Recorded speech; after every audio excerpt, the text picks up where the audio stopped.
বিসমিল্লাহির রহমানির রহিম। Hello everyone, আসসালামু আলাইকুম। সবাই কেমন আছেন? আশা করছি সবাই ভালো আছেন। আলহামদুলিল্লাহ, আমরাও সবাই ভালো আছি। আমি অথর আম্মু, ব্লগার অথইস আম্মু ইউটিউব চ্যানেলে আপনাদের আরও একবার স্বাগত জানাচ্ছি আজকের ভিডিওটা দেখার জন্য। আশা করছি বরাবরের মতো আজকের ভিডিওটা আপনাদের কাছে একটু হলেও ভালো লাগবে, তাই অনুরোধ করছি একটা লাইক দিয়ে সম্পূর্ণ ভিডিওর সঙ্গে থাকুন। ঘুম থেকে উঠে বাইরের দৃশ্যটা একটু আপনাদের সাথে শেয়ার করার চেষ্টা করছি। আসলে বাইরের দিকে তাকালে বোঝা যায় শীত শীত ভাব এসে গেছে।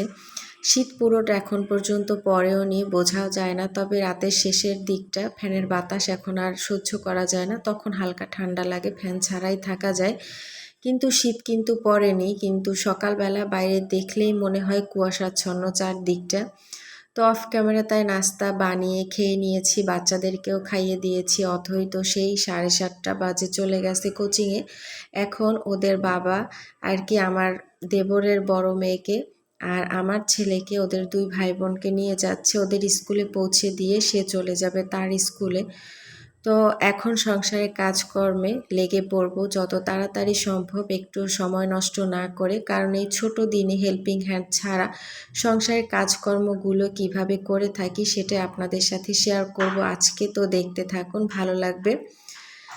এই তো দুই ভাই বোন স্কুলে চলে যাচ্ছে, বাবা স্কুলে চলে যাচ্ছে। এটা দেখে আরাফ সোনার ভীষণ মন খারাপ। সে বাবাকে বলছে যে আমাকে নিয়ে যাও বাবা, আমিও তোমার সাথে স্কুলে যাব, আমার ভালো লাগছে না। তো তখন আমি একটু ভিডিও করে নিয়েছি আপনাদের সাথে শেয়ার করার জন্য। আসলে সবাই যখন স্কুলে চলে যায়, বাসা থেকে বেরিয়ে যায়, তখন আরাফ একদম একা হয়ে পড়ে আর এভাবেই মুখটা গোমরা করে ব্যালকনির গ্রিল ধরে ঝুলে থাকে অনেকক্ষণ। আর সারাক্ষণ আমাকে তো জ্বালাতন করতেই থাকে, কোনো কাজ আমাকে ঠিকঠাকভাবে করতে দেয় না। মনে হচ্ছে যতই বড় হচ্ছে একটু একটু করে, ততই যেন ওর দুষ্টুমি বেড়ে যাচ্ছে। এমনিতেই তো শীতের ছোট দিন, তার উপরে নাই কোনো হেল্পিং হ্যান্ড। ঘরের সমস্ত জামা কাপড় ধোয়া থেকে শুরু করে হাঁড়ি পাতিল ধোয়া, কাপড় চোপড় ধোয়া, ঘর ঝাড়ু দেয়া, মোছা, সব কিছু পরিষ্কার করা এই একা হাতেই করতে হয়। তার উপরে যদি ছোট বাচ্চা থাকে তাহলে কিন্তু এই কাজগুলো করা খুব সহজভাবে সম্ভব নয় এই ছোট দিনে। আমি কিন্তু 1 মিনিট সময় নষ্ট না করে একদম চলে এসেছি মেয়ের বেডরুমে, কারণ আজকে ভালোই রোদ উঠেছে। তো ভাবলাম যে 2টা বিছানার চাদর আজকে ধুয়ে দেই। এই রুমের বিছানার চাদরটা ধোবো আর ছোট একটা রুমের বিছানার চাদর ধোবো। অনেক দিন হয়েছে এই 2টা রুমের চাদর আমি পাল্টাইছি। এই 2টা রুমের চাদর সেরকমভাবে ময়লা হয় না, কারণ এই 2 রুমে সেরকমভাবে ওরা আসে না, থাকেও না, এই জন্য নোংরাও হয় না। অথই তো শুধু রাতে একটু ঘুমানোর জন্য আসে। আর সবসময় থাকা পড়ে আমার বেডরুমে আর ওদের বাবার বেডরুমে। এই 2টা বেডরুম হচ্ছে বেশি নোংরা হয় চাদর কভারগুলো। তো এই কিন্তু ধুয়ে নিলাম। এখানে চাদরের সাথে কিন্তু কভারের কোনো মিল নেই, সেটা দেখে আপনারা আবার কিছু ভাববেন না। আসলে আমার এই যে প্রিন্টের যে ওড়নাগুলো থাকে, ম্যাক্সিগুলো পরতাম আমি আগে, সেইগুলো কাপড় কেটে সেই পুরনো ম্যাক্সির কাপড়, ওড়নার কাপড় দিয়ে আমি সবসময় বালিশের কাভারগুলো বানাই। আর এজন্য কোনো বালিশের কাভারই ম্যাচিং থাকে না চাদরের সাথে। আর আমার হাজব্যান্ড চাদর কেনার সময় 2-3টা চাদর একসাথে কিনলেও সে কোনোভাবেই কাভার কিনতে চায় না, কেন জানি না। আর যেহেতু সেই সবসময় সব কিছু কিনে আনে, তো সেই জন্য আমি আর জোরাজুরি করি না। যেরকমভাবে পারি সেরকমভাবে সামলে নেওয়ার চেষ্টা করি। তো এরপর চাদরগুলো কিন্তু আমি ভিজিয়ে রেখেছি। যেই আমার চাদরগুলো ভেজানো শেষ, ধোয়ার জন্য বসবো, তখনই আমার শ্বশুর শাশুড়ি নিচতলা থেকে ডাক দিল যে আমার শ্বশুর আজকে অনেক মাছ এনেছে, মাংস এনেছে, তো সেগুলোকে গুছিয়ে রাখতে হবে ফ্রিজে, তাড়াতাড়ি যেতে হবে। তো ওইভাবে সব কিছু রেখে তারপর নিচতলাতে চলে গিয়েছি। মাঝখানে কিন্তু 1 ঘন্টা চলে গিয়েছে। মাছ কুটে, মাংস ধুয়ে, ছোট মাছ এনেছিল 1 কেজির মতো, মলান্দি মাছ বলি ওটাকে আমরা। তো ওগুলো সব কিছু ধুয়ে এই তো ফ্রিজেও রেখে দিয়েছি। ঘর কিন্তু সব কিছু এলোমেলো, উল্টা পাল্টা, কোনো কিছু গোছানো নেই। শুধু ওই অথর বিছানার চাদরটা তুলে ওই বিছানাটা গুছিয়েছিলাম, আর অফ ক্যামেরাতে বিছানার চাদর টাদর এসে আমি ধুয়ে দিয়েছি। অন্যান্য কোনো কাজকর্ম এখন পর্যন্ত শুরুই করি নাই। তো এখন এইগুলোকে গুছিয়ে রাখার পর আমি সংসারের কাজগুলো করব। শীতকালে এই ছোট দিনে আমি কিন্তু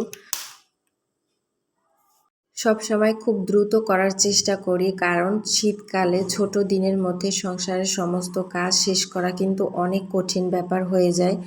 যেহেতু মনে হয় 12টা বাজলেই মনে হয় 2টা 3টা বেজে গেছে।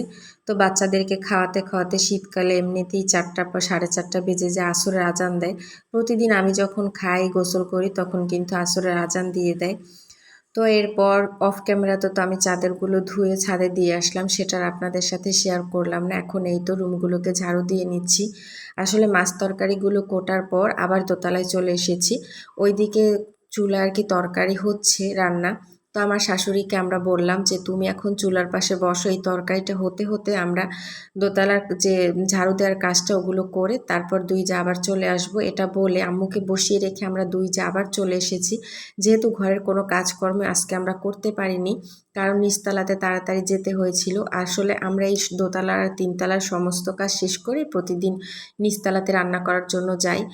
আর বাচ্চারা যখন স্কুল থেকে এসে পড়বে তখন কিন্তু এই ঘর গোছানোর যে ব্যাপারটা, ঘর ঝাড়ু দেওয়া, বিছানা গোছানো এগুলো করা যায় না। সেজন্য ওরা স্কুল থেকে আসার আগেই করতে হয়।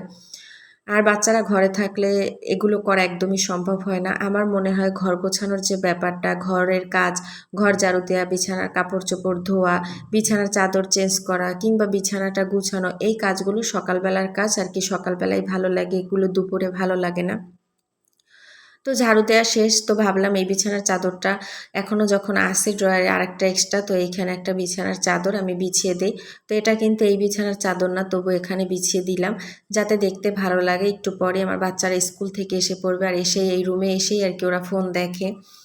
তো এই বিছানাটা আমি সুন্দর মতো গুছিয়ে নিলাম, আপনাদের সাথে একটু শেয়ার করলাম। অতটা উন্নত মানের বিছানার চাদর আমার নেই, একদম কম দামি।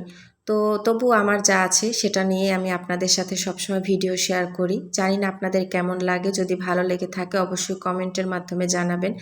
এরপর এই তো আমি রেডি হয়ে একদম নেমে গিয়েছি, কারণ স্কুল ওদেরকে আনতে যেতে হবে।